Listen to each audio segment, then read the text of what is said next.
This program is brought to you by the combined resources of the Wisconsin Historical Society and PBS Wisconsin.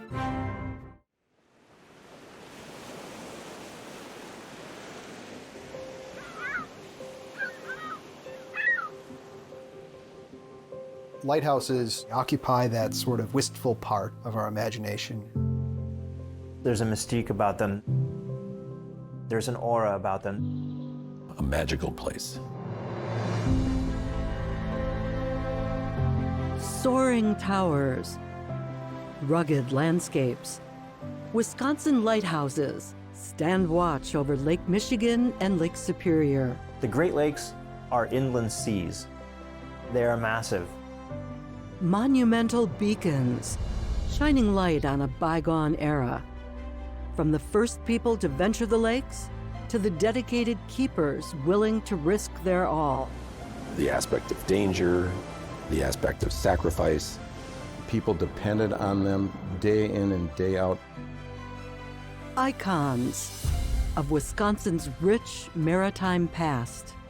Lighthouses are inseparable from the history of the state. Without lighthouses, Wisconsin doesn't happen. Marvelous construction, breathtaking views. They're really something to behold. There's nothing else like them. Wisconsin lighthouses.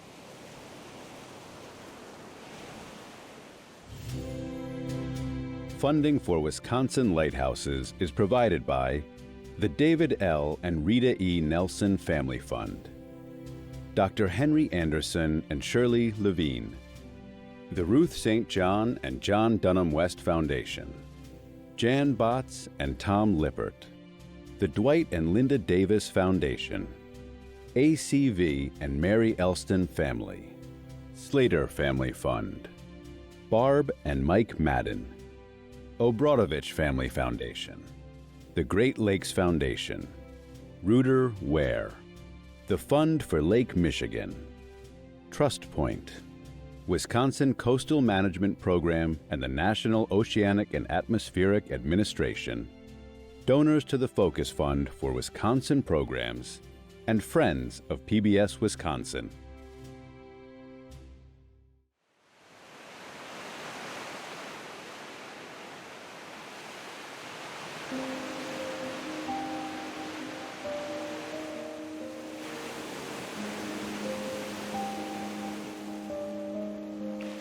The crashing waters of Lake Michigan surround a small forested island with steep dolomite cliffs.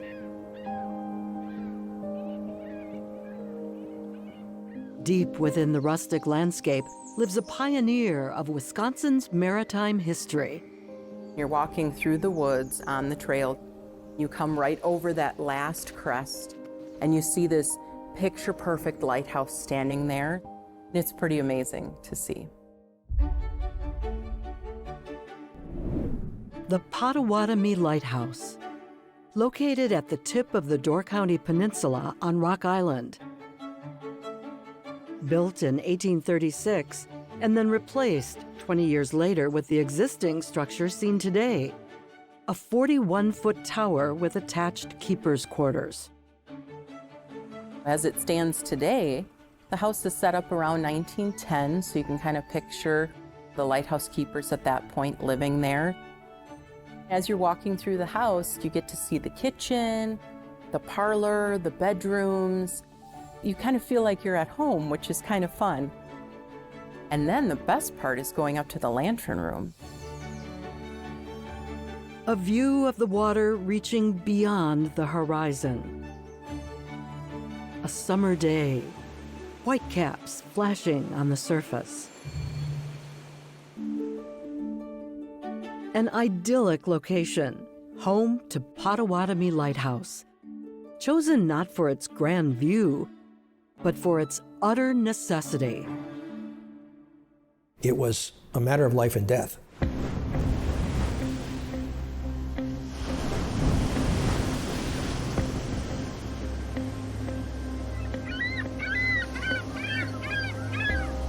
Well, it would be a big mistake to underestimate the Great Lakes. These are just as treacherous as the oceans.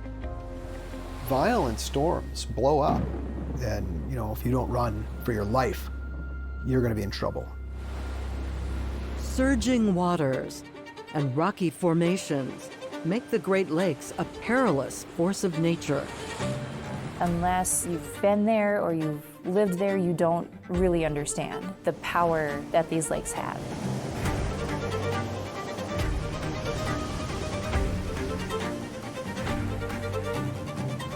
It's estimated that there are well over 6,000 shipwrecks in the Great Lakes. The Great Lakes are really a nautical graveyard compared to any place else in the world.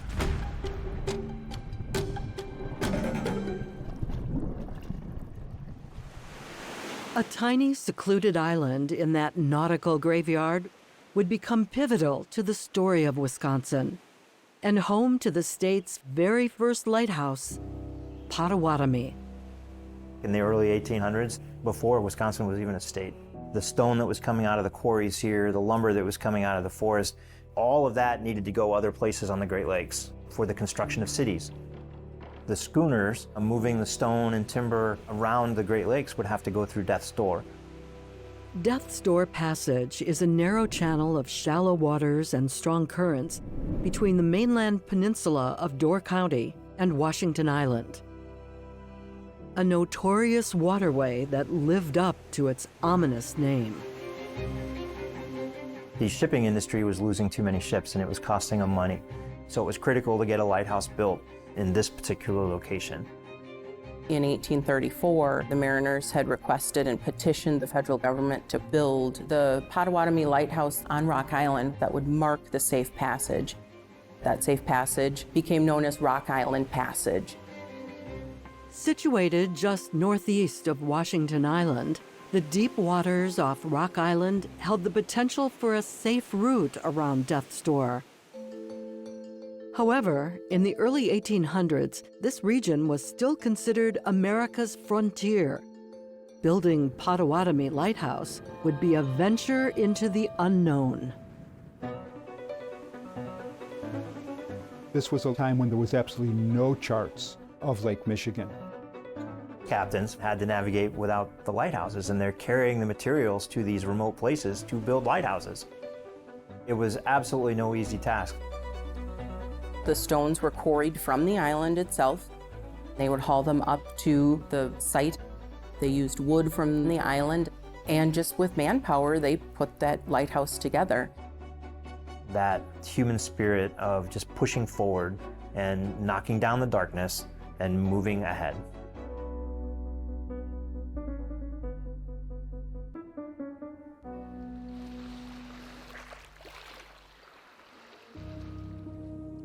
Inaugurated in 1836, Potawatomi Lighthouse was a trailblazer. The very first lighthouse on all of Lake Michigan, remaining in operation until 1988. The Potawatomi name comes from the Native Americans that were living in the area. Potawatomi means keepers of the fire. The mariners would connect with that light as they were going through the passage and relying on that to be there every night. Waiting just on the horizon was a golden era of Wisconsin's maritime history. Potawatomi Lighthouse lit a way to growth and development. It would provide that beacon into the future for the entire state of Wisconsin.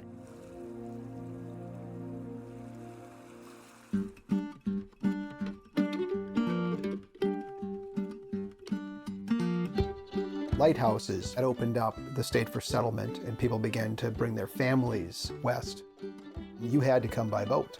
There was no other way. Schooners were literally the covered wagons of the Great Lakes frontier. The Great Lakes were the superhighways of the past, forming one of the highest concentrations of lighthouses anywhere in the world.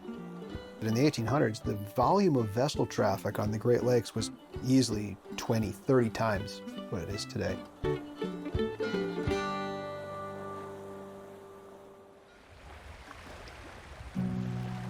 Most Wisconsin lighthouses began service between 1850 and 1900. From Lake Michigan's Southport Lighthouse in bustling Kenosha to Wisconsin's northernmost point, Devil's Island Lighthouse on Lake Superior. These beacons lit the way for mariners for nearly 150 years, burning brightly due to a technological leap in the 19th century. Fresnel lenses revolutionized lighthouses throughout the world, engineering marvels. It's a series of polished glass prisms that bend and refract the light in and then out onto the body of water. The Fresnel lens projected further and brighter than ever before.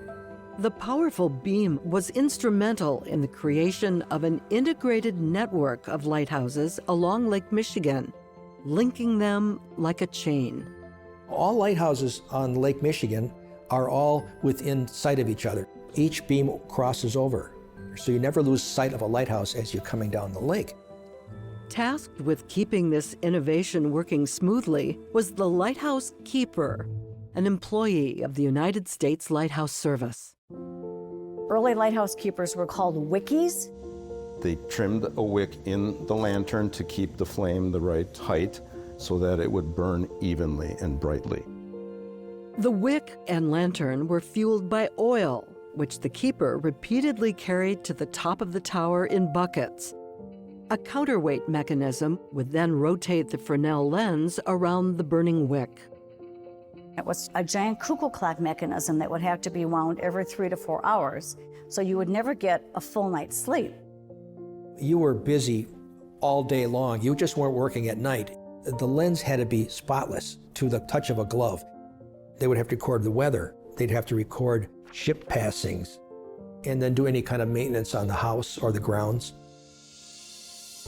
The lighthouse keepers had an ingrained sense of service because that's what it was. It was the lighthouse service.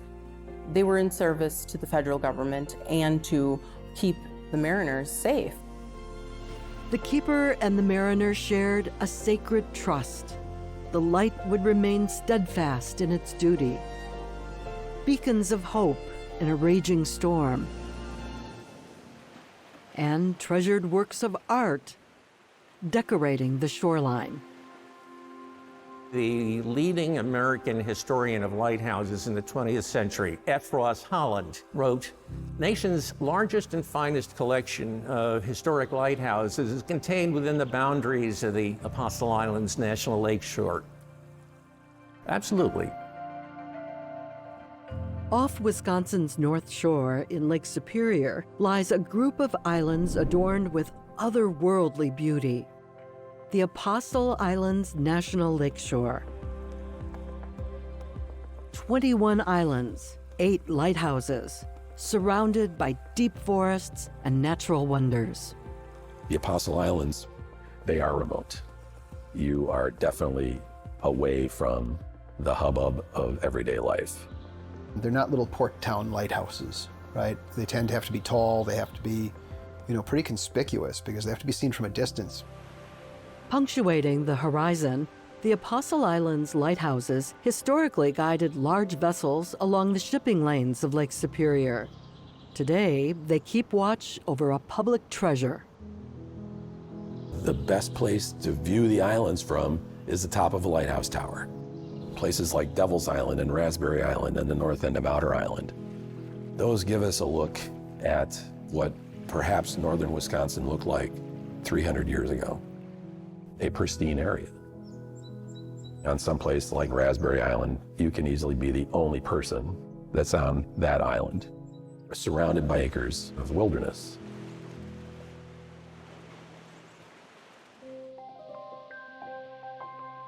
In the late 1800s, a keeper named Francis Yocker lived alone at Raspberry Island Lighthouse.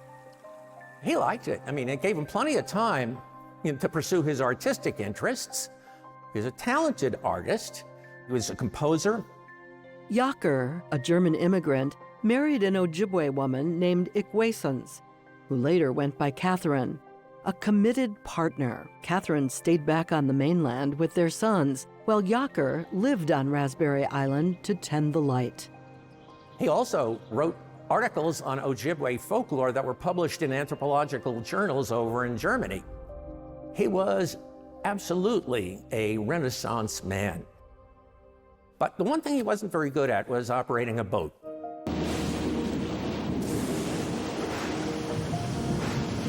In September of 1887, a storm blew up and he had left the boat tied up to the dock. He hadn't put it away in the boathouse. So he jumped out of bed, runs down to the dock, and he jumps into the boat with the intention of sailing it to the boathouse. The problem is that he got pushed a little bit too far offshore. He loses control of the boat, and next thing you know, he's washed up on the beach at Oak Island. The wind wrapped around and it swamped the boat on the beach and filled it up with sand. It was unusable. Marooned on nearby Oak Island, Yocker was surrounded by an uninhabited, densely wooded no man's land. So he's out there all by himself, wet and cold in his jammies.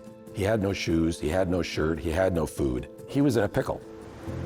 The storm raged for 3 days. Meanwhile, his wife and one of his sons made an unexpected visit to Raspberry Island to see their father. It's a real fluke because she only did this like once or twice a year. And they get there and there's nobody there. With a darkened tower looming over her, Catherine had no time to contemplate her husband's disappearance. She knew she had to act fast. She took charge. She went up the tower stairs and figured out how to light the lamp. Even there in the dire distress of thinking her husband is lost somewhere on the lake, her first thought is really, we need to get the light going again for the safety of the mariners. By day 3, Francis was figuring out that if he was going to be seen, he needed to get to a different part of the island. Yocker bound up his feet, bushwhacked across the island, and tied what was left of the sail high in a tree. Desperate, alone, Yocker's last bit of hope was fluttering in the storm. But in that dark tempest night, hope prevailed. Yocker's signal was spotted. Taken back to Raspberry Island, the warm glow of the lighthouse welcomed the ragged Yocker home. Waiting for him with open arms, the ever-vigilant Catherine. Must have been a magical moment, a really lucky break. The lighthouse keepers were out there in order to prevent accidents. Catherine, she understood the importance of the light, and she did what she could in order to make it right.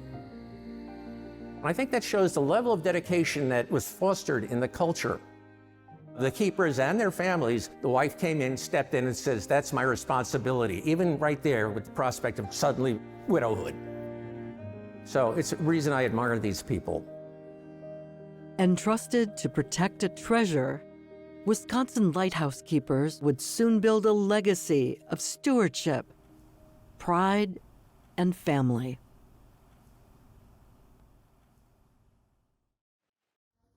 Hi, I'm James Steinbach. I'm a volunteer here at PBS Wisconsin, taking a just quick break from this remarkable program. And lighthouses have a special place in our imagination, of course, and also in the history of the state. And this is something which I thought I knew a little bit about lighthouses, but watching this program and looking at the book that it was based on is really a great way to understand much more about not just the lighthouses, but the people who kept them, the families that lived there, the people who made this work, the people who were dedicated to saving lives, and that's what it's all about. And this program, here's an important thing. This program was made right here at PBS Wisconsin with a producer from the station, which is routine, of course, for us to do these great shows. But every time a new one comes up like this, which is about Wisconsin, I think this is only going to happen here at PBS Wisconsin. No place else is going to do this. And for that, it's worth my support, and I think yours too. Call us at 1-800-236-3636. Well, thank you, James. I'm Kerma Neckes. I'm on the staff here at Wisconsin Public Television, and I am so excited to be part of bringing this Wisconsin Lighthouses to you this evening, and to give you this opportunity to show your support for us here. And when you do, we have some wonderful, wonderful thank you gifts. Let me run through those briefly for you right now. If you can join us at the $15 a month donation level, you have your choice of 3 absolutely fantastic items. First of all, you can choose the copy of the show that we're watching right now, Wisconsin Lighthouses, so you can go back and see that wonderful footage again and hear those stories again that James was talking about the people that made lighthouses so real and so important for us here at the state of Wisconsin. Or you can choose the book that the show is based on. Again, that's Wisconsin Lighthouses by Ken and Barb Wardius, and fantastic book. I've been paging through it, and the photos are wonderful. There's so many different stories, so much more in-depth information that you can get. So that's a wonderful thing that you can choose. Or finally, the third thing is this great tote bag, and it's a nice large-sized tote bag. It's very heavyweight. It has the Cana Island Lighthouse in the daytime on one side, and then in the evening when it's lit up on the other side. So it's perfect for the beach or whatever you want to do. If you would like all three of these things, then call and become a member this evening at the $25 a month level, and we will send you the DVD, the book, and the tote bag. So we have many ways to say thank you to you for joining us, but now we need you to go to those phones and dial 1-800-236-3636.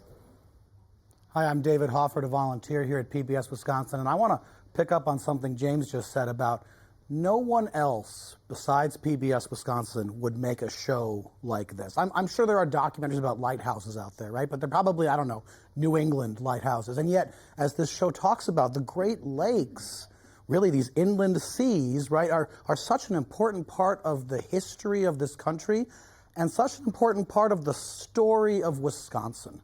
And so what this program is really doing is capturing that history, that story, for us to remember and enjoy and appreciate for generations to come. And it's a lot of work, right? This program took years to make, between the research and the filming and the interviewing the experts and the editing. It's a big deal to get something like this over the finish line. And we're able to do that at PBS Wisconsin because we know that you have our back. And that's what happens when you call 1-800-236-3636. One of the things that I really love about PBS Wisconsin is that we can take you places that you wouldn't be able to get to perhaps on your own, either because you have little children that can't get in there or because you're not able yourself. And the lighthouse on Rock Island is a great example of that, because you may not make that trek. You may not be able to do that. But you can go there with PBS Wisconsin, and you can go there with this terrific book, which is from Ken and Barb Wardius. And this book is the basis for the program that you're watching now. It's a beautiful book, beautifully researched, really in-depth research.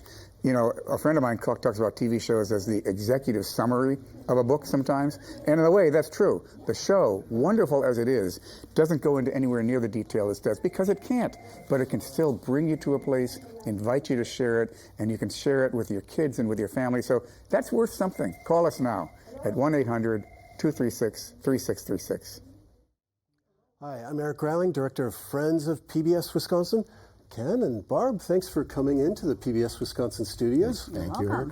We've been enjoying your book, Wisconsin Lighthouses, a photographic and historical guide. So tell us, what inspired your interest in lighthouses? Oh my goodness. Over 40 years ago, we visited Cana Island Lighthouse in Door County, and we were hooked on the place, just a magical place. We wanted to learn more about the history and the people, especially, who tended the lights. So it all started from a request from our friends, go visit Cana Island. And we did, and we've been back dozens and dozens of times since. So it started with Cana Island. Do you know how many lighthouses you've visited? Well, all of them in Wisconsin, all 48. And how many times? Some only once, okay. And some, multiple times, yeah. And how did it become a shared project for both of you? Was it just something you arrived at together? Yeah, it kind of was by accident. Barb and I, neither one of us are writers. We always had a camera when we traveled around the state, just mostly snapshot for family type photos. As we visited a lighthouse or two, we took some pictures. Some friends of ours said, hey, you got really nice pictures here. Why don't you write a book? We knew no better. Again, neither one of us are experts in that, but Barb and I have always been a team on a lot of things that we do, and it just went from there. Well, that's great. Was it very difficult to research this book? The research took a lot of time. We were still working at the time when we did all the research, so it would be after work at night doing that. And the internet isn't what it is now, which is fine. We had more luck and more accurate information from descendants, historical societies, libraries that would furnish us with information. Great, great. Well, we're going to hear more from Barb and Ken throughout the program. And right now we're going to go back and please make a call and show your support for Wisconsin Lighthouses. And we'd like to say thank you with a gift of Wisconsin Lighthouses. Well, it was absolutely fabulous to hear that part of that interview with Ken and Barb Wardius, the authors of the book Wisconsin Lighthouses.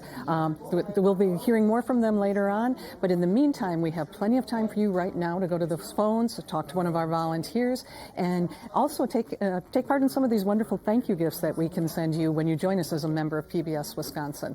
So if you join us at the $15 a month level, you have your choice of one of 3 items. You can pick up the DVD or Blu-ray of the show that we've been watching, Wisconsin Lighthouses, or you can take a copy of the book that everything is based on with all those great illustrations and extra stories, or for your third choice, you can take the wonderful tote bag that we have, the nice large-size tote bag with illustrations of the Cana Island Lighthouse at night and during the daytime. So wonderful gifts at that level. You could also join us at the $25 a month level, and we will send you all 3 of those. So you'll get the book, the DVD, and the tote bag.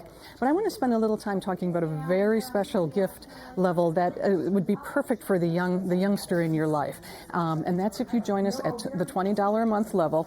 We will send you a copy of the book, Hello Lighthouse. This is by Sophie Blackall, and it is an absolutely gorgeous book. I've been having a chance to page through it. Wonderful, wonderful illustrations in this book. Perfect to fire the imagination of the youngster in your life. But to come with that, we also have this wonderful nightlight. And if you look at that nightlight, you can see it has this wonderful illustration of a lighthouse in the daytime. But then at night, the lights come on in the lighthouse, and I just love this. And then again, in the daytime, it'll go back to the daytime view. Wonderful for any youngster in your life. So again, that's at that $20 a month level. So we have many different things to encourage you to join us this evening, like the people that already have. If you're one of those, thank you so much. If you're not, if you haven't done that yet, please give us a call at 1-800-236-3636. You know, I have to say, I have a youngster in my life, and Kermit was letting me page through the book earlier. I happen to be a sustaining member at the $20 a month level, so this seems like this could be kismet, right? But I'll deal with that after I'm done talking to you.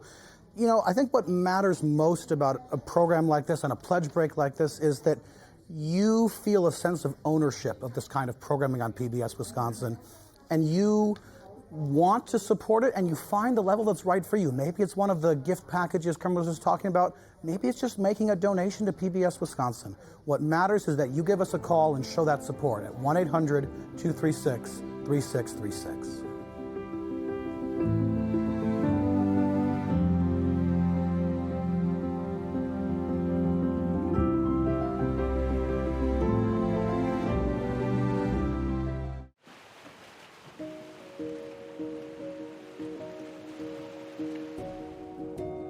Intricate layers of sandstone, rough pine and birch trees blanket rocky bays, sea caves smoothed by centuries of rippling waters.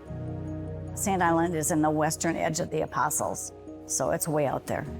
If the weather conditions aren't right, you aren't landing, and if you need to get off the island, you're not getting off. The lake is the boss, definitely.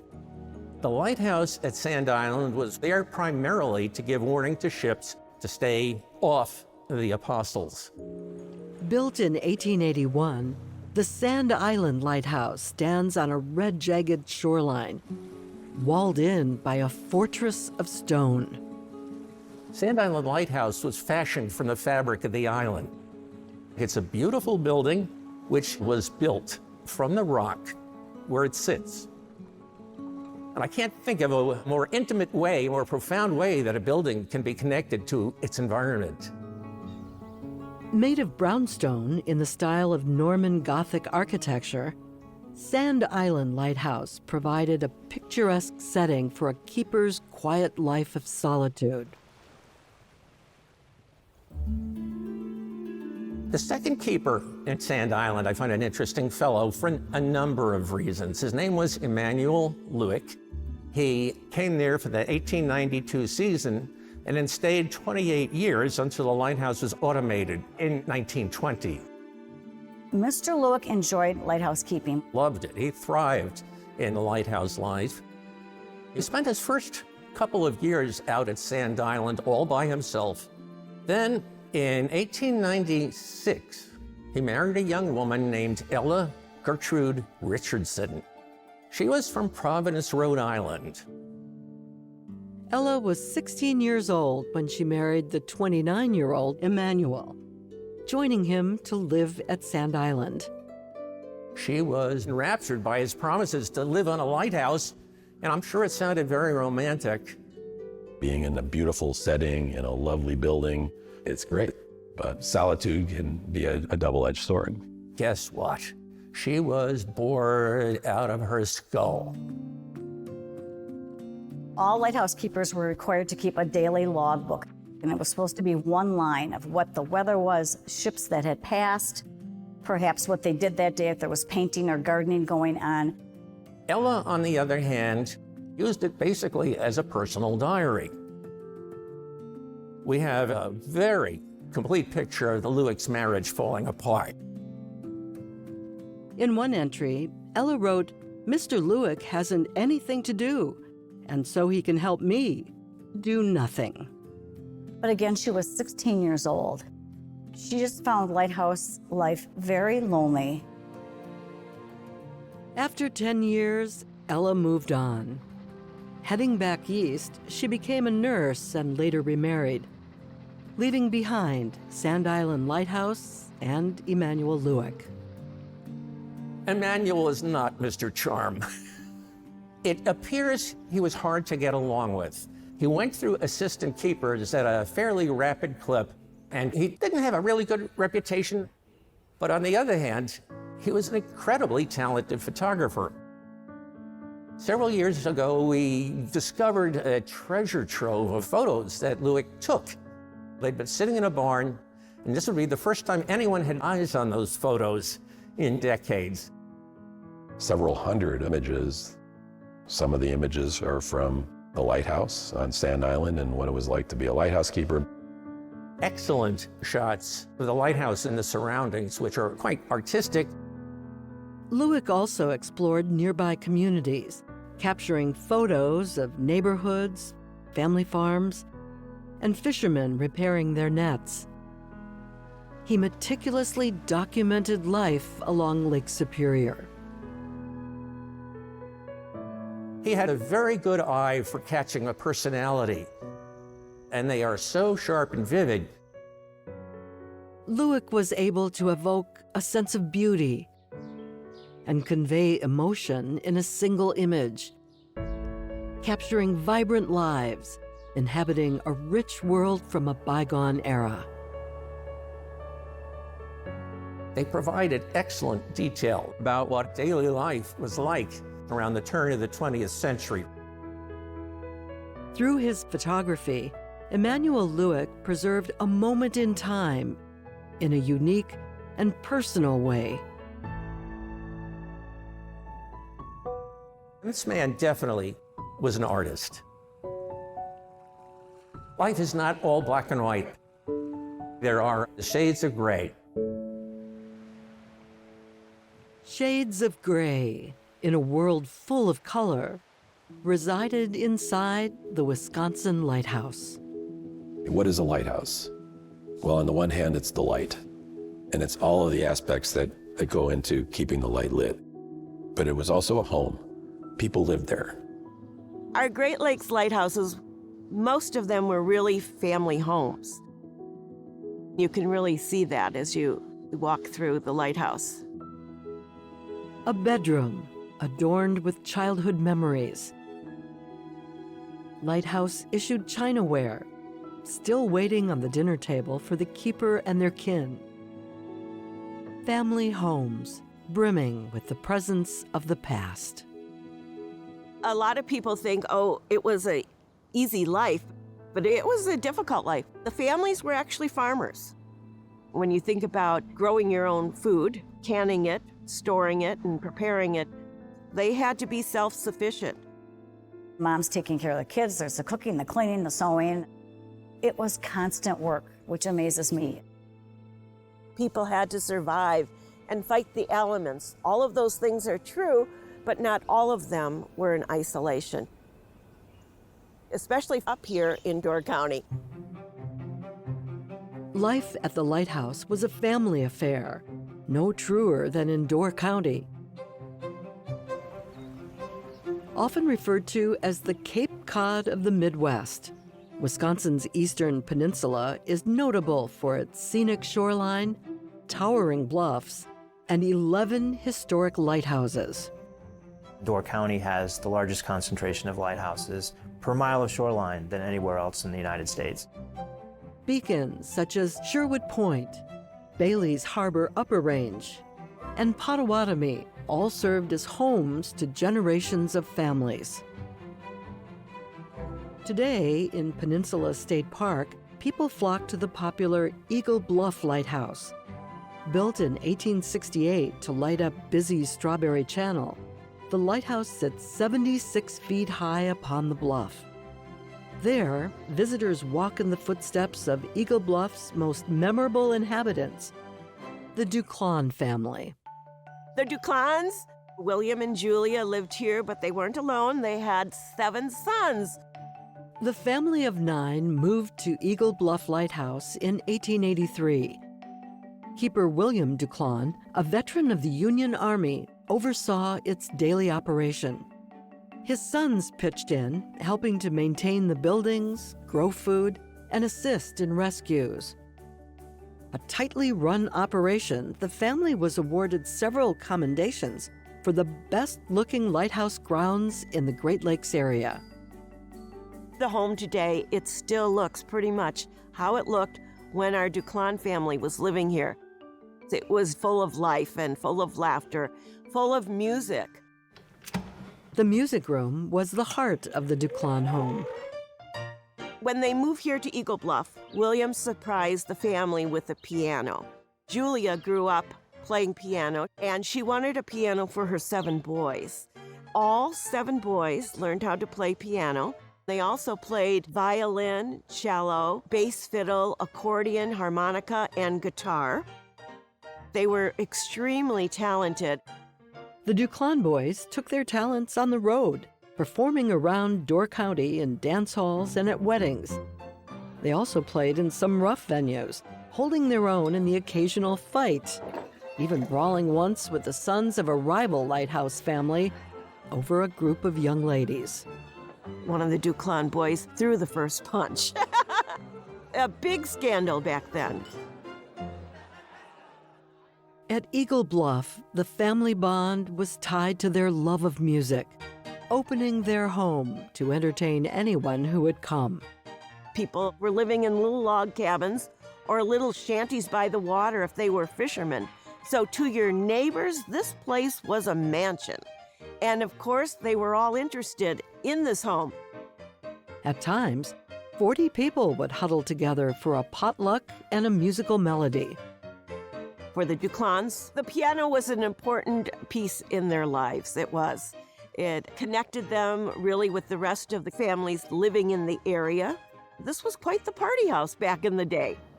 The sound of the piano filled the air at Eagle Bluff for decades, bringing friends and neighbors together at the lighthouse. The Duclon family was here for 35 years. This was a gathering place for these communities. Though not Door County's oldest or tallest lighthouse, Eagle Bluff was perhaps the liveliest, thanks to the spirited Duclons, their family home still welcoming people today. We call the lighthouse the heart, but the soul of the lighthouse are the people that tended it, the families that spent decades of their lives making sure that mariners out on the lake were safe. Dedicated, hard-working people.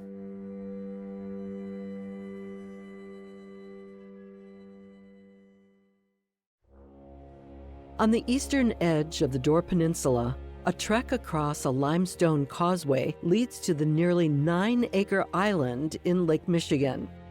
The tiny isle is home to a giant among the Door County beacons and one of Wisconsin's most celebrated, Cana Island Lighthouse. It's one of the jewels of the Door County lighthouses. Cana Island is iconic. It has the tall white tower. It's got the attached house next to it. It stands for security. It stands for safety. Cana is a beautiful lighthouse. Surrounded by shallow reefs and rugged shoreline, Cana Island Lighthouse has stood as a sentinel over Lake Michigan for more than 150 years, a witness to daring rescues and numerous shipwrecks along the lake's dangerous shoals. Probably the most memorable shipwreck at Cana Island would be the Bartlemy in 1928. Bartlemy was a steamer loaded with coal that ran aground just a few hundred yards from the Cana Island Lighthouse. Stuck in shallow water and thick fog, everyone on the ship was brought safely back to shore.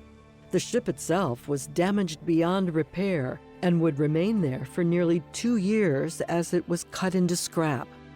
Though salvaged long ago, the Bartlemy still makes her presence known today. Depending on how the waves are coming in, you can still find some coal on the beach from the wreck of the Bartlemy. Cana Island Lighthouse was constructed to be a titan among the Door County lighthouses. Its tower reaches 89 feet into the sky, with its walls nearly 4 feet thick at the base. Built from Milwaukee Cream City brick, the lighthouse stood firm on the exposed island while repeatedly put to the test by fierce and unpredictable storms. 10 years into the life of the lighthouse, they noticed it was weathering much faster than was anticipated. In the early 1900s, they put the metal cladding around it to protect it. And it's still there today, so it worked.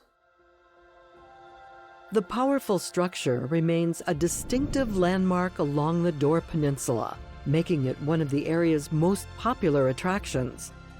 Its historic and scenic appeal calling visitors to take a journey back through time. Cana is a special place, and if you walk out there, then you feel it.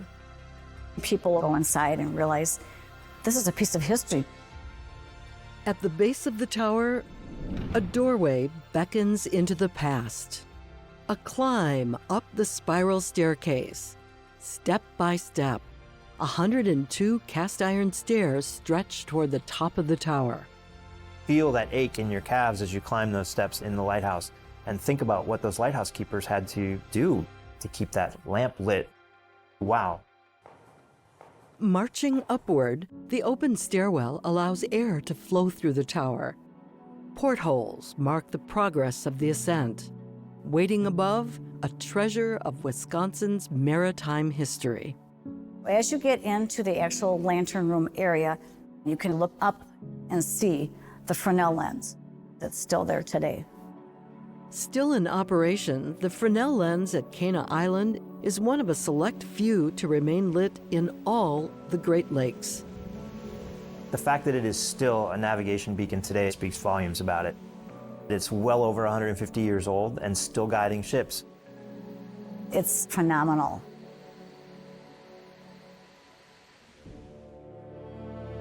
Finally, step outside onto the gallery deck. A breathtaking panoramic view of Lake Michigan and the Door Peninsula awaits. You look at that vastness of Lake Michigan from the top of the tower, and imagine it's at night, and it's a dark, moonless night, and the only light you see is this one. You see the light, you have a sense of we're going to be okay.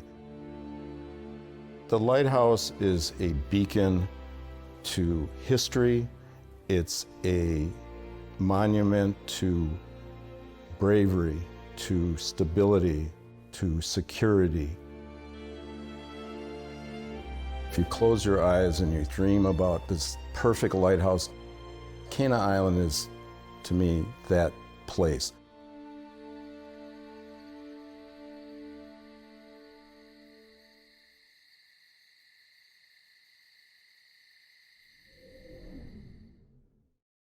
Hi, I'm James Steinbach. I'm a volunteer here at PBS Wisconsin. We're taking just a quick break. Well, actually, this might be a little bit longer break because it's a challenge break.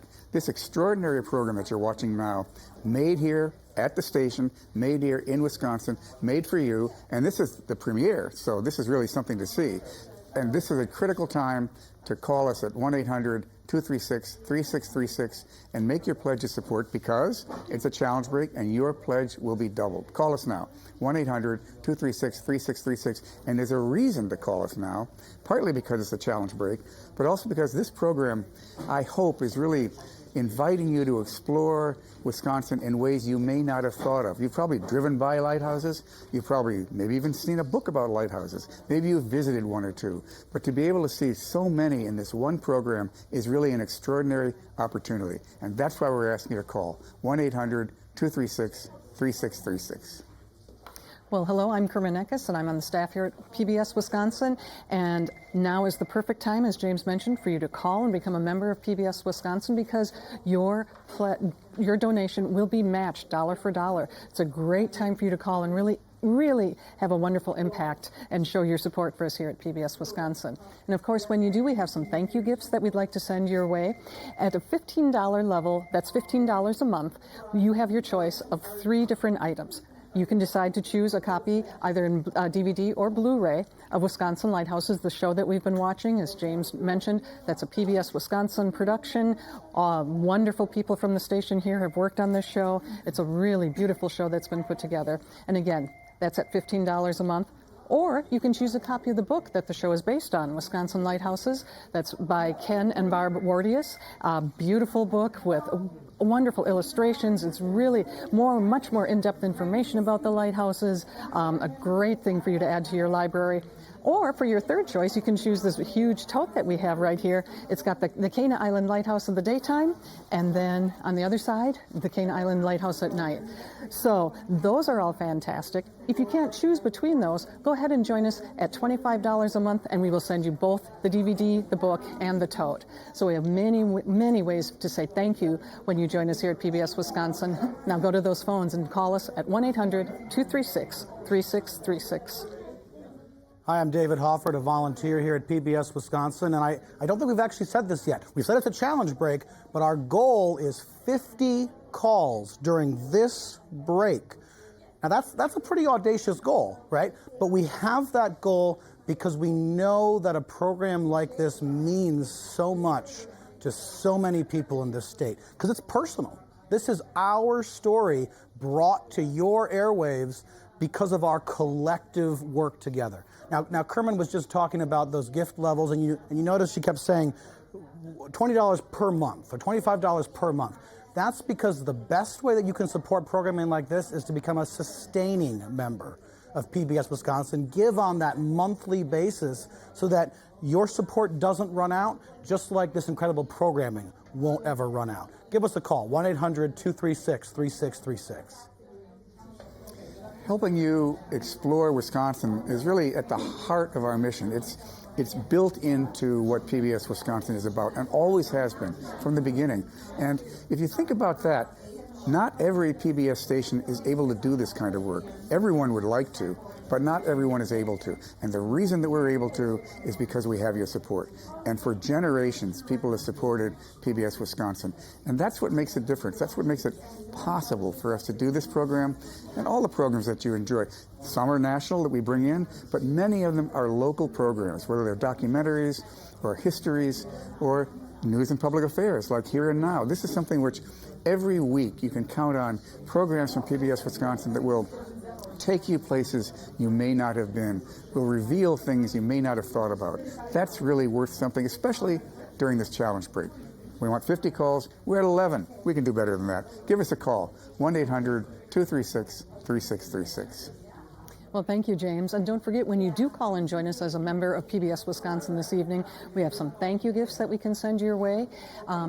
If you join us at that $15 a month level, you have your choice of 3 different items. You can take a copy, either in DVD or Blu-ray, of the show that we've been watching. So a great way to go back and visit those lighthouses once again. Or you can take a copy of the book by Ken and Barb Ortius, Wisconsin Lighthouses, and this is the book that everything is based on. So much more in-depth writing about the different lighthouses. There's some great historical and current-day pictures of the lighthouses, so it's a wonderful addition to your library. Or you can choose this beautiful tote. It's a nice large-sized tote, a heavy canvas, and it's a great way to show your support. So talk to one of our volunteers about that, and they can help you on your way to becoming a member.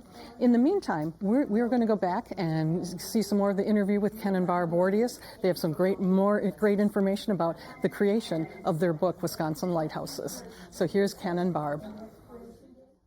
Hi, I'm Eric Greiling, Director of Friends of PBS Wisconsin. We're back in the studio with Ken and Barb. Your book was really important to our research to make this documentary, Wisconsin Lighthouses, and it really is a companion to the documentary. Can you give us a bit of an overview of your book? It's broken down geographically to different sections of Wisconsin: Lake Superior, Lake Winnebago. We had no idea there were lighthouses on Lake Winnebago when we began our research. And then all the rest of the lighthouses are on some portion of Lake Michigan. One portion is called the Bay of Green Bay, and then the rest of the coastline all the way down to the state line in Lake Michigan. Are there some highlights of the book you'd like to call out? Any special features? One of our favorite stories involves the Lueck family at Sand Island Lighthouse. Emmanuel Lueck was the keeper there, and he brought his bride, Miss Ella, at 16 years of age, to live on the island with him. Well, lighthouse life was difficult. She lasted about 10 years and left Mr. Lueck, went out east, remarried, and became a registered nurse. But don't despair. Mr. Lueck found love and did remarry and have 2 children on Sand Island. And that's not the only story about a woman being in a lighthouse or a lighthouse keeper, is it? No, it's not. Barb and I grew up in Milwaukee. There's a lighthouse in Lake Park, Milwaukee North Point Light. When we went there to do research, we learned of a lady by the name of Georgia Stebbins.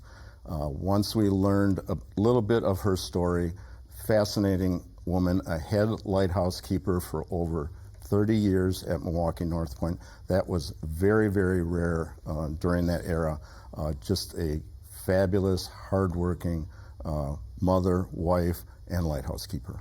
And we're going to hear more about Georgia Stebbins in this next segment, so let's go back to the program. We'll come back to Barb and Ken later. And if you want to have a copy of Wisconsin Lighthouses as your thank you gift, please give us a call at 1-800-236-3636. And again, this is a challenge break. Our goal is 50 calls. We're at 31, but I bet we're actually at more than that because the phone lines are busy. If you are currently waiting to get through, please stay on the line. You can also go to pbswisconsin.org, but your call will be answered and it will count towards that challenge break. We just need a little patience because there is a great response, which of course is incredible.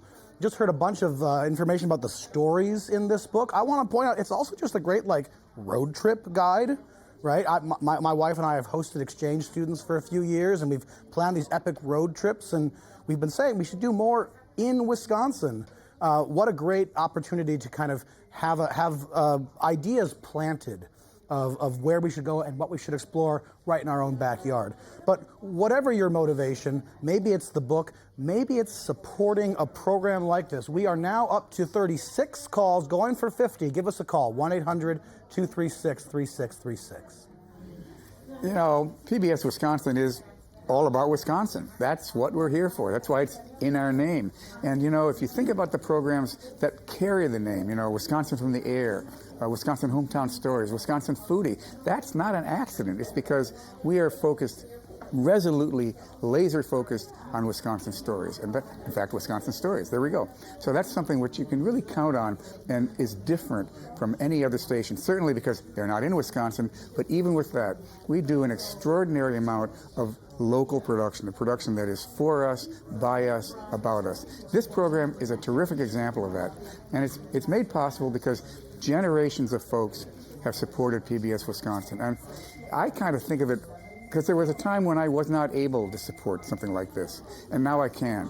And I think about the people now who are watching and enjoying, and they'd like to do it, but maybe they just can't do it now. And so my contribution is sort of a way of paying it forward for the time that they will do it. So meet us at this challenge break, if you can, at 1-800-236-3636. You know, I like what James was just saying about paying it forward. I'm a member of PBS Wisconsin, and I like to think that when I do that, I'm helping to bring all of these shows to people all across the state. And to me, that's something that's very important.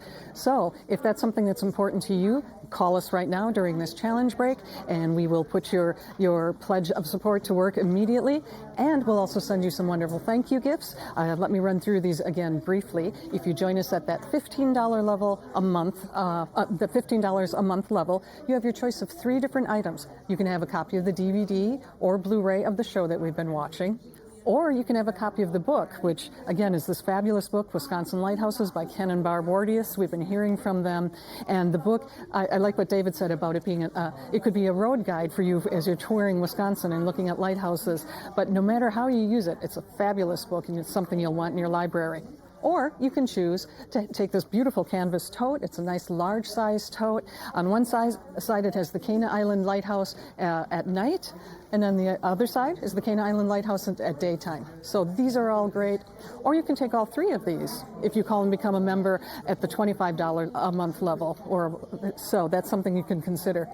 Then we also have one special level that I'd like to talk to you about, and this is for $20 a month. And we're calling it kind of the children's level, because it includes a fabulous book called Hello Lighthouse with illustrations by Sophie Blackall, and the illustrations are absolutely beautiful. But the story is beautiful too. It tells about a lighthouse keeper that comes. It talks about the day-to-day life in the lighthouse. The lighthouse keeper's family comes. There are good things that happen and bad things that happen. So that's a fabulous book. But we also include this wonderful nightlight. And the nightlight is in the daytime. It's a lighthouse in the daytime. And then when the lights go out, the lights come up on the lighthouse in the nightlight. So I think it's absolutely, any child would love this. I would love to have this nightlight at my house. I just think it's absolutely wonderful. But you would get that book and the nightlight for $20 a month. So we have many ways to say thank you to you when you join us here at PBS Wisconsin. But it starts with you going to the phone and dialing 1-800-236-3636. So I don't know if you caught that right as the camera cut away from Kermit, but we have reached our goal of 50 calls. We're at 52. That's okay. The challenge break continues, and your donation will still be matched. We're gonna bump up the goal. Let's say 70 calls during this break. It's really incredible to see the level of excitement that we have for such a unique program like this. Now, I have to admit, one of my favorite experiences watching PBS Wisconsin is I come home, I just sit down on the couch, turn on the TV. I have no idea what to expect, but I turn to PBS Wisconsin and I just get sucked in, right? There's something so compelling, so interesting that I'm just there. That's a pretty cool experience. It's also a cool experience to have known in advance. So for example, if you had your Airwaves magazine, you wouldn't even have to open it this time. You'd just be on the cover. You would know that this premiere was happening tonight. That's one of the member benefits you get when you donate any amount to PBS Wisconsin. Of course, you might also be interested in those thank you gifts, but we are going for 70 calls. We're at 55. Give us a call, 1-800-236-3636. So we're going to be back to the next segment of the lighthouses for Wisconsin Lighthouses in just a minute. But one thing that you may not know is that even after the program is done, there's an opportunity to explore in depth. If you go to the PBS Wisconsin website, you'll be able to see a virtual tour of the Cana Light, which lets you inside the light, and also you can walk up the stairs without actually walking up the stairs, which is kind of cool, especially if you're not going to be able to get there maybe tomorrow. So you can go and check that out. This is the kind of thing that is important to us at PBS Wisconsin. The program is important, but the program is a way for us to give you something of value. And when there are things in addition that we can do like that, like this virtual tour, or the educational programs that we provide for schools and teachers, whether it's homeschool or public schools or private schools or parents at home, these are really important pieces of what PBS Wisconsin does. It's not just TV anymore. It's pretty broad, but at the heart of it are these extraordinary programs. And right now, during this challenge break, and we're at 63, on our way to 70, keep on calling. If you don't get through right away, stick with it. Call us at 1-800-236-3636. And when you do call us and become a member here at PBS Wisconsin, we have some fabulous thank you gifts. Let me very quickly run through these for you. If you call and become a member at the $15 a month level, you have your choice of 3 different items. You can take a copy of either in DVD or Blu-ray of Wisconsin Lighthouses, the wonderful program that we're watching this evening, or you can take a copy of the book Wisconsin Lighthouses by Ken and Barb Bordius. This is where everything came from. This is the inspiration for the program that we've been watching. Or you can also have this wonderful canvas tote, and it's a nice heavyweight canvas tote, but what really makes it stand out are these beautiful illustrations. These are also by Sophie Blackall, the wonderful artist that has done so much for us here at PBS Wisconsin. But on one side is the Cana Island Lighthouse in the daytime, and on the other side is the Cana Island Lighthouse at night. So it's an absolutely beautiful tote. If you would like all 3 of those items, call and become a member at the $25 a month level, and we will send you the DVD, the book, and the tote. And don't forget, we have that special children's level as well that features a copy of the book Hello Lighthouse, again with those by Sophie Blackall, and that nightlight. So many, many thank you gifts. Our volunteers can go over those again with you. So give them a call at 1-800-236-3636. And we are about to go back to the program, to the final segment of the program tonight. We just hit our goal of 70 calls, but keep calling as long as you are waiting to talk to a volunteer when the program resumes. Your gift will be doubled. Making a program like this is a risk, right? What if people don't want it? Well, clearly you do. That's really important to know. Give us a call, 1-800-236-3636, and thank you.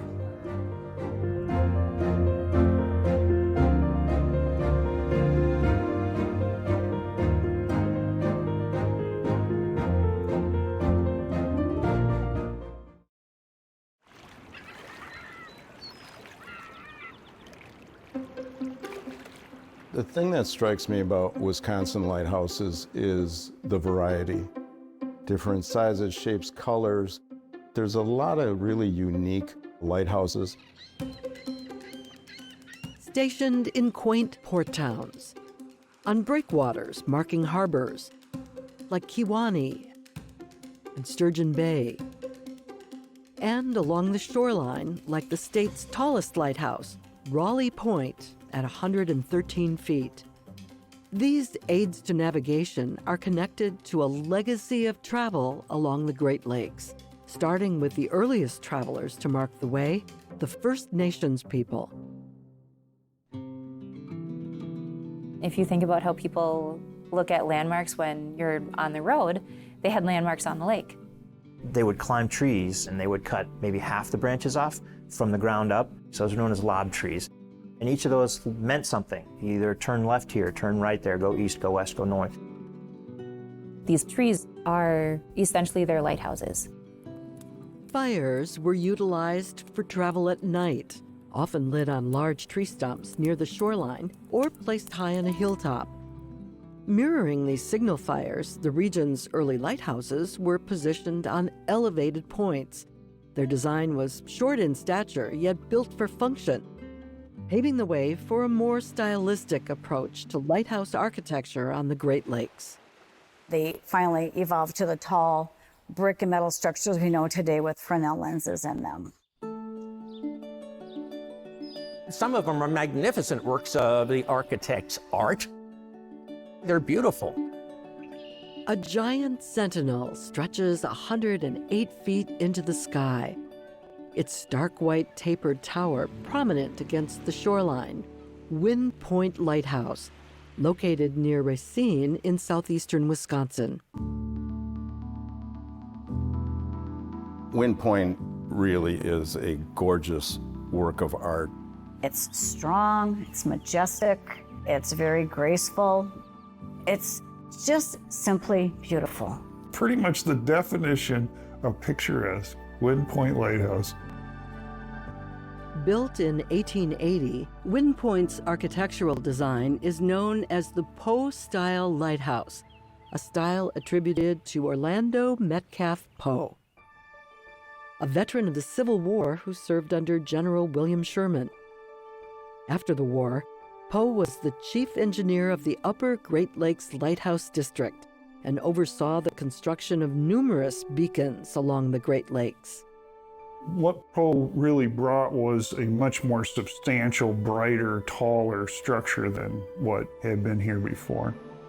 The soaring tower at Wind Point is indicative of Poe-style lighthouses, which are recognizable by their distinct cylinder shapes. The base is about twice as big as the top, and it has just the right taper to really make a 100-foot tower look right. At Wind Point, you can stand at the base and look up, and it just seems to go on forever. Near the top of the tower, an ornate detail accents the base of the balcony. Corbels, or brackets, designed in the Florentine-inspired Italianate style. They could have just been straight pieces of triangle, but they're actually slightly shaped. It's unexpectedly simple, but yet it's beautiful, and it has an elegance to it. A callback to the Renaissance, a rebirth. Wind Point Lighthouse marked a time of progress and hope in America, post-Civil War. The time that Wind Point was built in the 1880s and put into service was a boom time for Wisconsin. On the Great Lakes, there were more vessels per square mile than any place else in the world. Lake Michigan was filled with steamships and enormous straight-deck freighters. They were overflowing with a new export, grain. Prairie gold, as they called it. That was where the money was. Almost all grain that was being consumed on the East Coast was coming out of Wisconsin. Lighthouses were just essential to protect those investments. Wind Point was chosen for its strategic location between Milwaukee and Chicago. The rapidly developing region was attracting more than just commerce. It was welcoming scores of new residents. Lake Michigan was an early target for immigrants from Europe.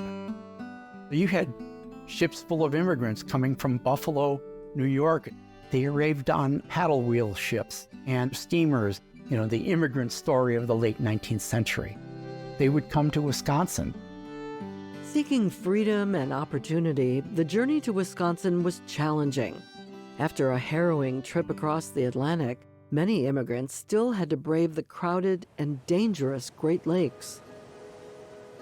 With that volume of vessel density, you're going to have accidents. Some ships didn't make it. Ships like the Phoenix, considered one of the worst disasters on the Great Lakes. About 200 Dutch immigrants lost their lives when the Phoenix sank off Sheboygan in 1847. But for the many immigrants who did find safe passage, a lighthouse meant reassurance in a new land. The lighthouse was that feeling of safety. When you saw the lighthouse at Manitowoc or Sheboygan, you had reached your destination, and there had to be a sigh of relief. The idea that the ship captain knew where he was going. In a storm, you knew there was land here. And as an immigrant coming in on one of those boats, being afraid and having the crews then tell you, don't worry, the shore's over there, see the light. waiting on the shoreline outside Racine, Wind Point Light. Classic, old-world design in a new world. Your first glimpse is this majestic tower leading you to your new home. I think it would stop your heart just because you think, I'm finally here, I've made it.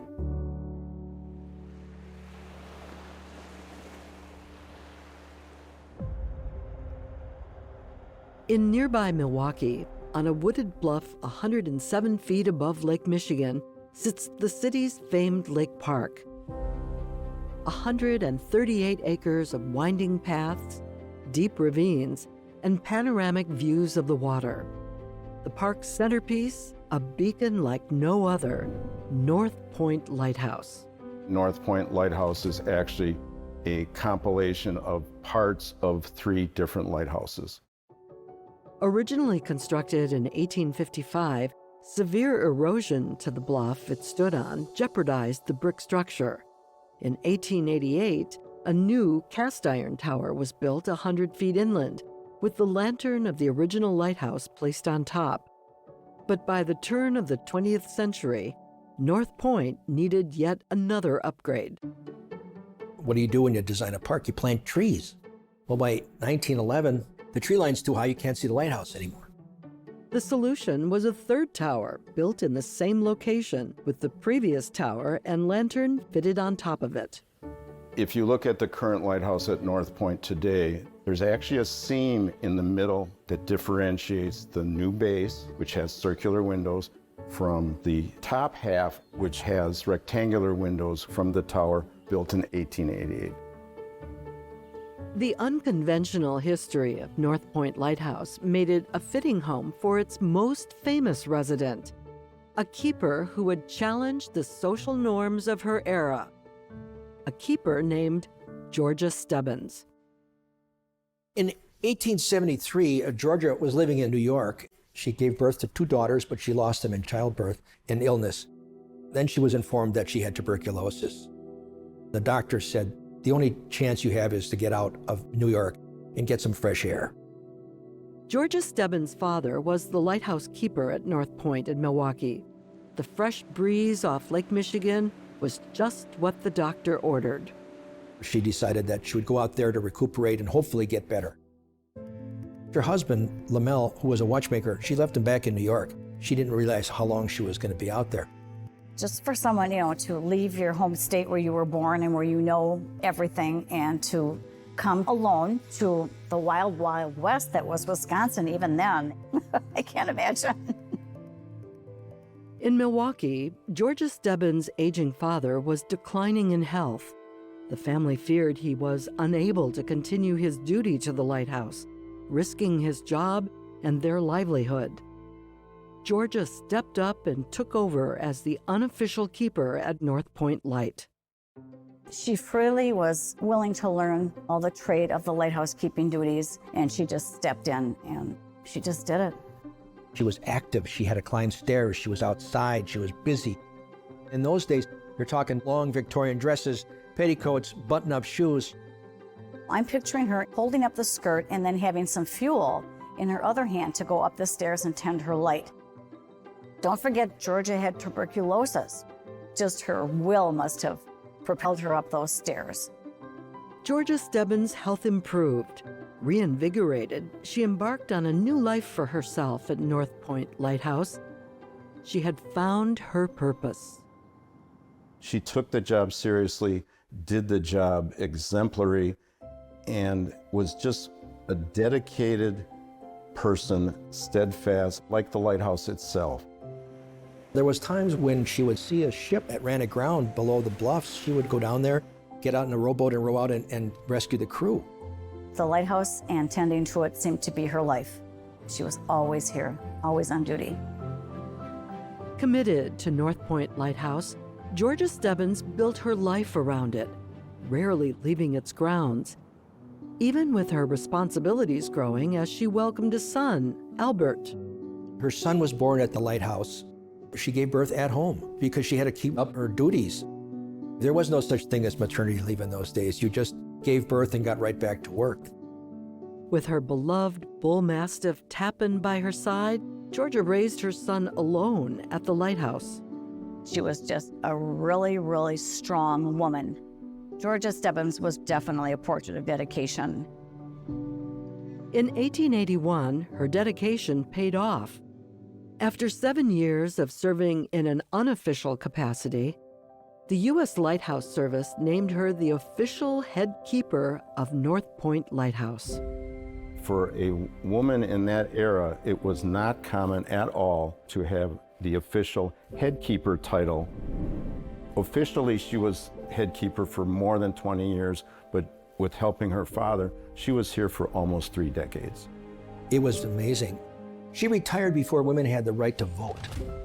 Georgia Stebbins retired in 1907 as the longest-serving lighthouse keeper in North Point's history.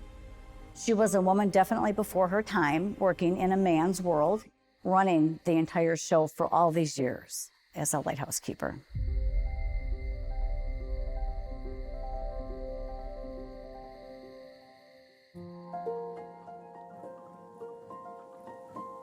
It's important for people to know the stories of the people that ran these lighthouses for many times decades. They had pride in their job, they had pride in their families, they had pride being a lighthouse keeper. Though beginning in the 1920s, the winds of change started to descend upon the role of the lighthouse keeper. In their wildest dreams, they had no idea what the future might bring with technology.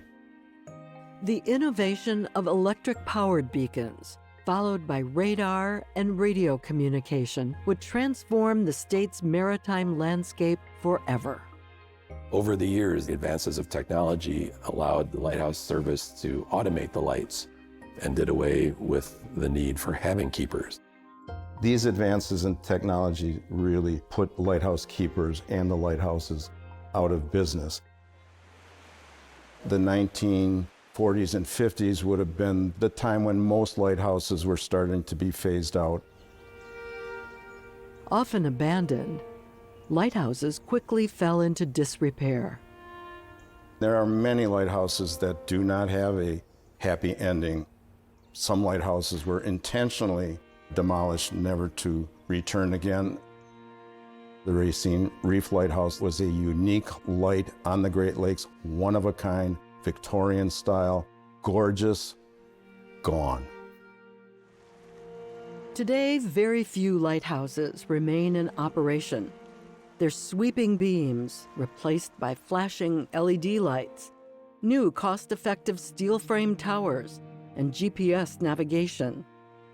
Often reduced to lonely landmarks, lighthouses remain in various stages of ruin in a test against time. Preserving a 150-year-old lighthouse has its challenges. Lighthouse preservation today is a difficult job. It takes tremendous resources, people, time, money to refurbish a light that has not been in good repair for many times decades. In 2006, the sound of pounding hammers and buzzing saws reverberated throughout a tranquil island in Lake Superior. Wind, weather, and time had all taken their toll on Raspberry Island Lighthouse in the Apostle Islands National Lakeshore. Anybody who owns a house knows just how much maintenance goes into keeping a house livable. We got to refinish the floors, fix all the plaster walls, fix the windows, fix the doors, put a new roof on, refurnish the kitchen. From painters to plasterers, over 50 different types of tradespeople plied their talents to this complex and exacting project. A rehab 100 years in the making. Raspberry's been gradually falling down. The last time it had a major renovation, a lot of work done, was 1906. A federal grant awarded to the National Park Service assured that Raspberry Island Lighthouse would not go extinct. These places don't just survive on their own. They require, in this case, legislation. They require committed people. They require a fair amount of public money and private money and the dedication of hundreds of people. After 2 years of hard work and dedication, Welcome to Raspberry Island. Raspberry Island Lighthouse was ready for its grand reopening. Okay, 3, 2, 1, cut. Raspberry, in a lot of ways, is the showcase of the Apostle Islands. It's not the biggest lighthouse, it's not the most dramatic setting, but it has a human side of it, I think, that really resonates with people.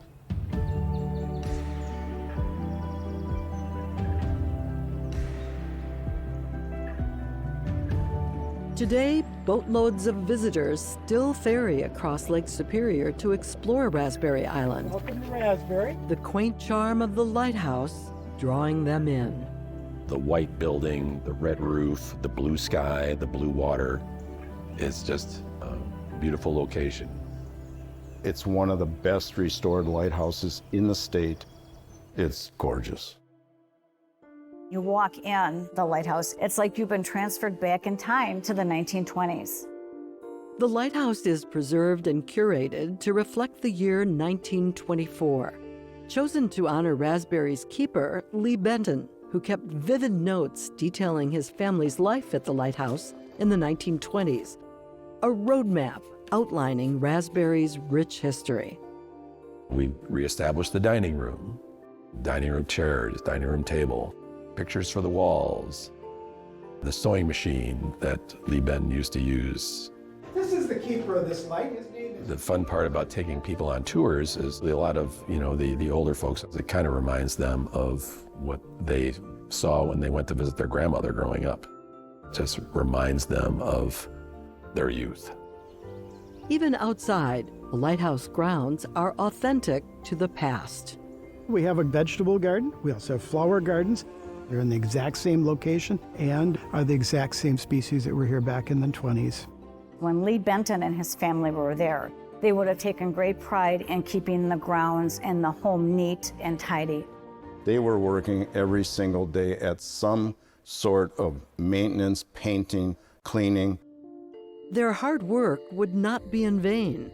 The pride of place the Bentons imbued in Raspberry is a legacy that continues today. Raspberry Island is a tribute to the keepers that came before. They were stewards of the light, the tower, the home.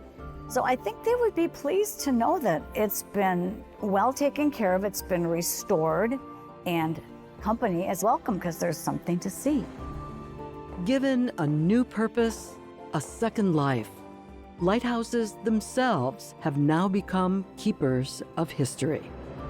It's important to preserve that maritime legacy and heritage.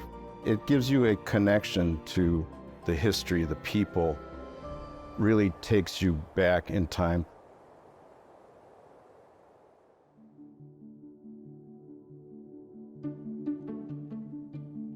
Lighthouses have a connection to an era that is long gone, but it's important to keep that history alive.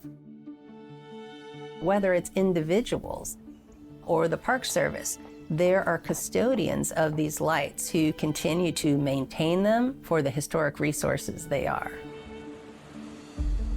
Being able to see this span of a century and a half of the history of Wisconsin all encompassed in the buildings. Those people are gone, but the stories still remain. Stories of courage, duty, and family. Lighthouses continue to inspire and capture the imagination. I think what draws people to lighthouses is their uniqueness and what they stood for. They're monumental in a way. A lighthouse is a guiding post. A lighthouse is a beacon to show people the true path. It's become ingrained in our culture. Probably for 100 years, that maritime culture was a huge part of our state, and it molded our character as a people. It's really at the heart of who we are here in Wisconsin. Pillars of strength, guardians of history. The power and appeal of the Wisconsin Lighthouse endures. The spirit of the state embodied in these iconic structures. They stand today still as symbols of dedication, hard work. They are a beacon of hope, a beacon of security. That's the essence of what a lighthouse is.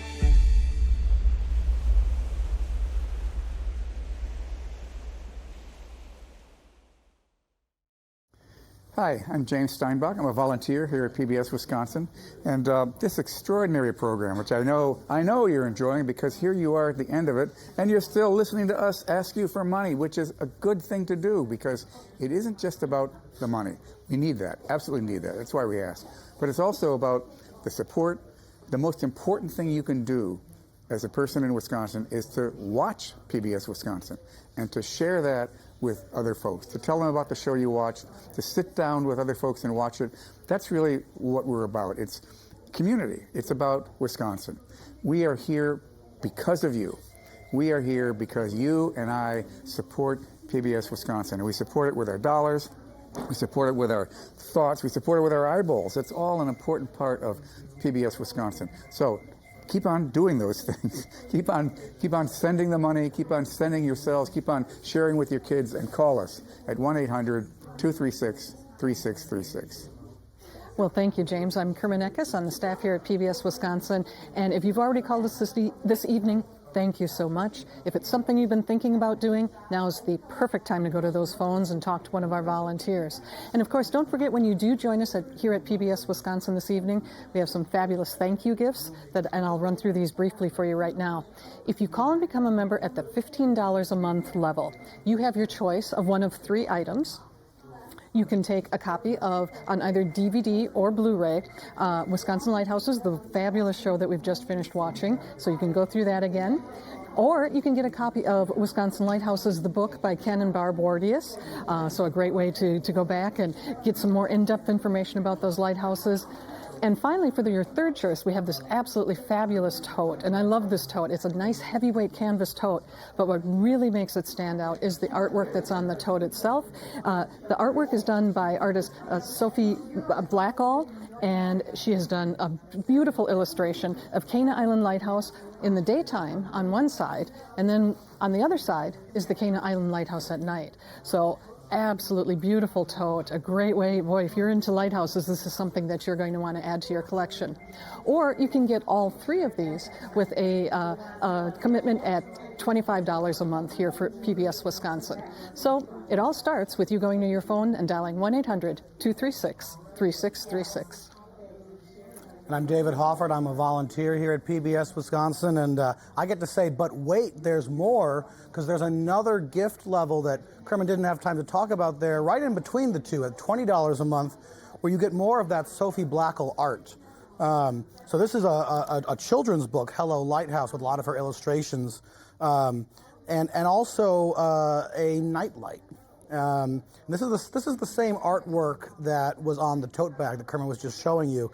This one's pretty cool, though, because it's the daytime artwork now. If it got dark, it would be the nighttime artwork on that same bag. And this is art that Sophie Blackall made for PBS Wisconsin, for that tote bag and the nightlight. You cannot get that anywhere else. So this is a great time to show your support. Give us a call, 1-800-236-3636. So in this last segment we were watching, we heard the story of Georgia Stebbins. And this is a woman, you saw the show, you know that, who dedicated her life to keeping the light. And she stayed there, what did it say? She stayed there, never spending a night away from the lighthouse. Never spending a night away from the lighthouse. The dedication of that is really worth knowing.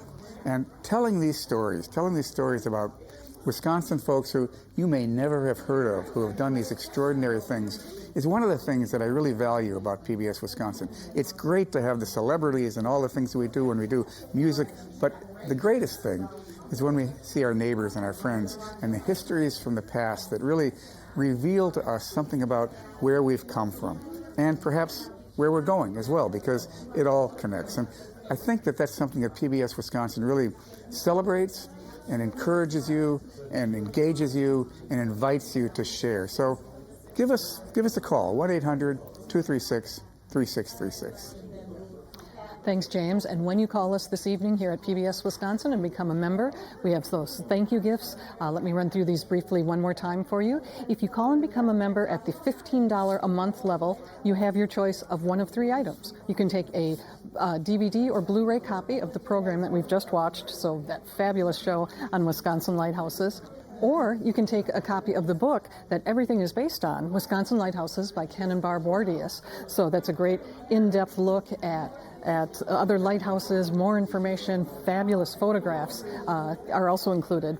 And your third choice at that $15 a month level is this tote bag with art by Sophie Blackall. A beautiful tote, nice heavyweight, but on one side it has the Kena Island Lighthouse that Sophie did specifically for us here at PBS Wisconsin. We have it at night or during the day. So talk to one of our volunteers. They can run through those levels and that information for you once again. In the meantime, we're going to go back one more time to talk to Ken and Barb Wardius, again, the authors of the book the book of Wisconsin Lighthouses and the inspiration for the show. So enjoy hearing from Ken and Barb. Hi, I'm Eric Greiling, Director of Friends of PBS Wisconsin. We're back with Barb and Ken. Now, you two are probably the experts on Wisconsin lighthouses. For folks who are just inspired by the program they just watched, what kind of tips do you have for visiting lighthouses around Wisconsin? Lighthouse festivals are a great time to go. The Apostle Islands has one in the fall around Labor Day, and Door County has one in the spring and in the fall. And there are lighthouses that are often open that are not open to the public during the rest of the year. It's a good chance to go. And a lot of those lighthouses are not open to the public, but some are. What kind of guidance do you have? Of the 48 lights in the state, Eric, less than a third of them are open to the public, and only a portion of those are in any kind of form of good restoration where you'd want to go in and really look what life was like back in the 1800s, for example. There's a number of lighthouses that have friends organizations involved with them. Those are very helpful to check their resources out as well. Speaking of resources, in addition to your book, what kinds of additional resources would you recommend? Oh my goodness, we were so blessed by so many people and so many organizations helping with research, public libraries, historical societies. There's a number of lighthouse researchers throughout the United States. A couple names come to mind, terrypepper.com and lighthousefriends.org. Are a wealth of information of lighthouses throughout the Great Lakes as well as the entire country. And we should say you also have a lecture on our University Place series, which folks can find online. Yes, we do. That's great. That's great. Well, thank you so much for coming into the studio. Thank you for watching. I hope you've enjoyed Wisconsin Lighthouses. If you want to make a gift to support this program, take advantage of some of our thank you gifts, like this book, Wisconsin Lighthouses, you can make that call right now at 1-800-236-3636. And now I'm going to say, but wait, there's more again. The program is over, and maybe you'll be getting a Blu-ray or DVD of it with your thank you gift. But we actually are going to have coming up here a behind the scenes of how this program was made. I mentioned this in an earlier break. It took years to make this, between the research and the filming and the interviewing. I mean, this is a major undertaking. And you're going to get to see kind of behind the scenes how that all works. So stick around for that. But, it's important to remember that a program like this is a big risk for PBS Wisconsin. Again, it took years to make this. We need to know that it matters to you. We need to know that this is the thing you want us to keep doing, and we're going to know that when you give us a call. 1-800-236-3636. To make a show like this takes a lot of people. I mean, clearly the people who you see in the show, the people who make the show, and Kerman has been very modest about this because Kerman, who you've been hearing from, was a key part of the crew that made this show. I'm just going to say that because she won't. She did all the sound work on it. Thank you, Kerman.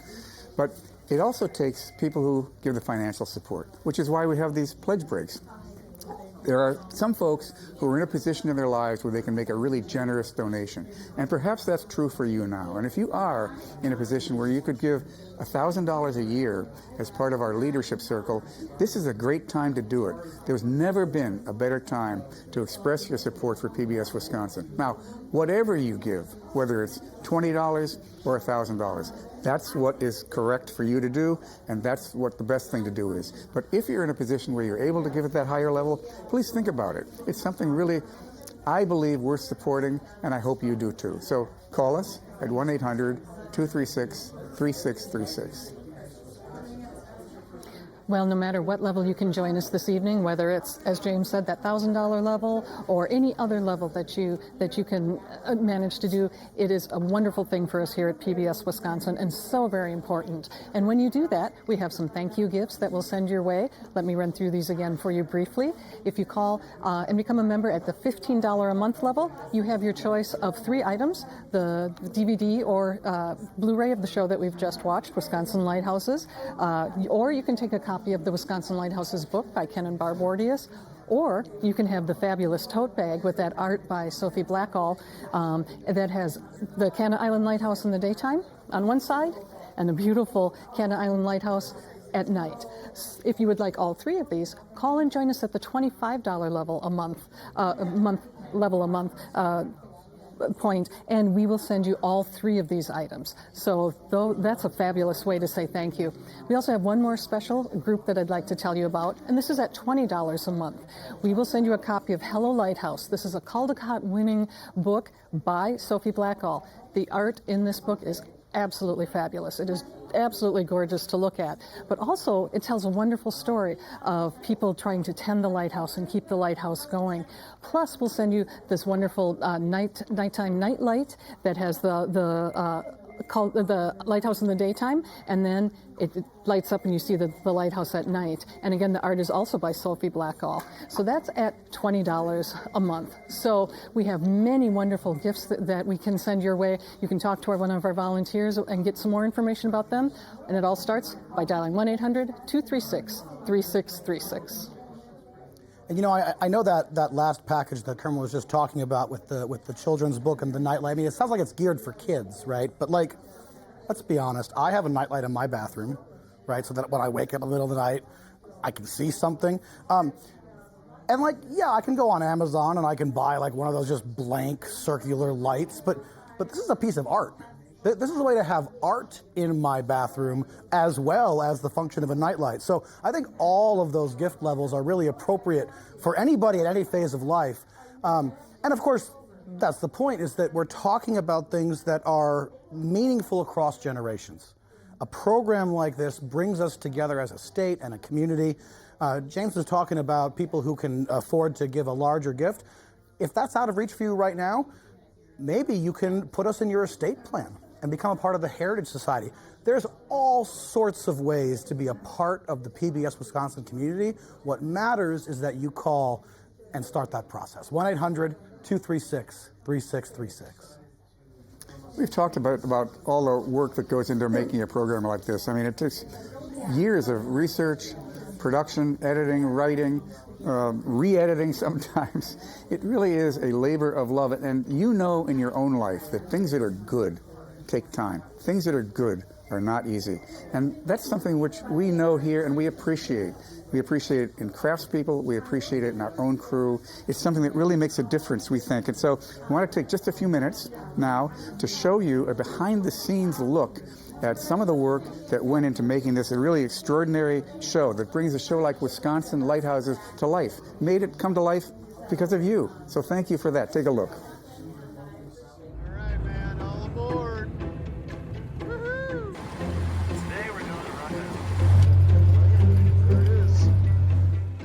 Setting up the gimbal, it allows me to move the camera around without getting any big shaky movements.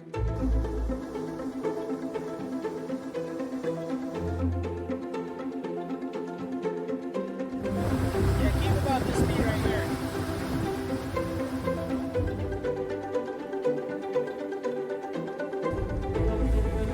Okay, driving over the causeway here. It's another day at the office.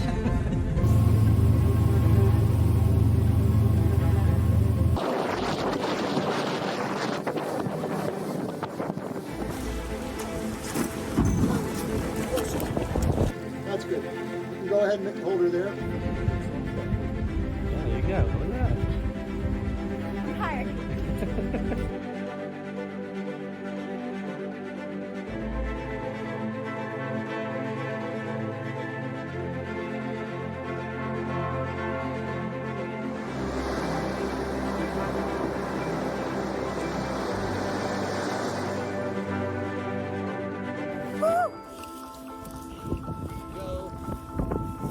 we just bushwhacked. We have had to don mosquito clothing. And I gotta say, I've never had anything this ridiculous on my body before, but man, this is a lifesaver.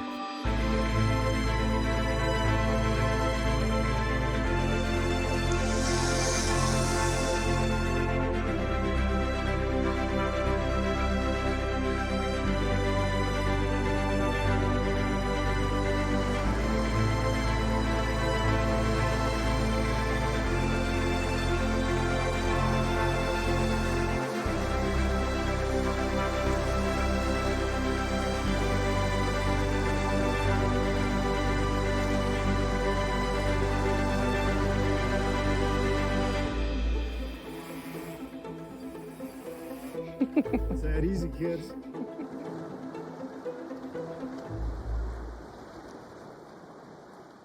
Well, we hope you enjoyed that behind-the-scenes look, giving you just a little taste of some of the work that the fabulous field crew that went out and brought back these images and these sounds of these lighthouses. Just to give a shout-out, you saw the two primary videographers, James Donovan and Mike Barron, and also Emily Julka, who did some additional photography on the show. You saw Jeff Pfeiffer. He is the producer of the show. And, of course, there were many other people that were so involved in the post-production work, Grant Fenster and so many others that were involved.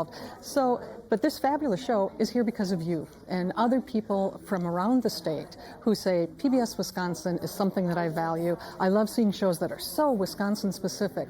And that's because of your support. So if it's something you've been thinking about doing, now is the perfect time for you to call us right now and join us here during our last minute or two here before we go on to our next show and talk to one of our volunteers. Don't forget, we have some fabulous thank you gifts for you. We have, if you join us at that $15 level a month, you can take your choice of the DVD or Blu-ray of the show that we've just watched. You can take the book, Wisconsin Lighthouses, or the absolutely beautiful tote with the artwork by Sophie Blackall, or you can take all three if you join us at the $25 a month level. You can have both the book, the DVD, and of course the beautiful canvas tote. Don't forget, we also have that children's level if that's something that you're interested in, and that's at $20 a month. We'll send you the copy of the fabulous book Hello Lighthouses, or the wonderful Nightlight that you can enjoy. So we hope that you've enjoyed this show. We're so pleased. Thank you for everybody that has joined us this evening. But please give us a call at 1-800-236-3636.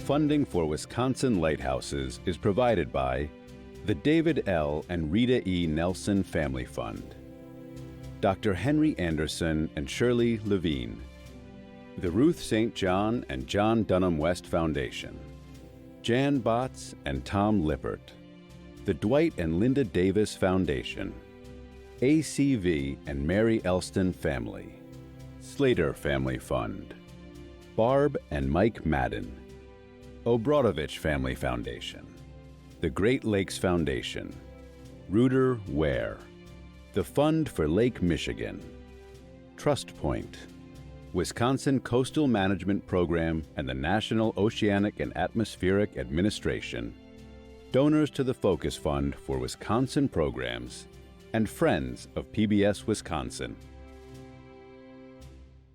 Thank you for watching Wisconsin Lighthouses. Did you love the show?